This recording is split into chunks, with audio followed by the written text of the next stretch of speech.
nakon 26 deserata da se ne zna što je tonka. Ponizila si me, eto, hvala ti, ponizila si me, a ja sam ostao gospodin, pa ti nisam ni govorio za čvarke, ni ništa. Prvenstveno, a ti si mene...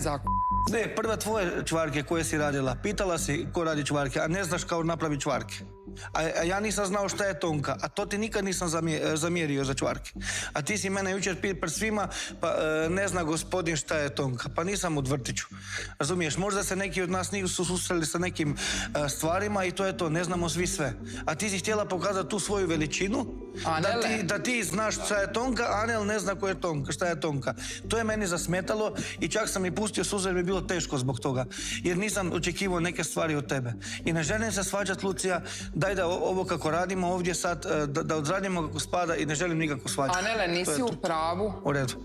Nisi u pravu oko toga.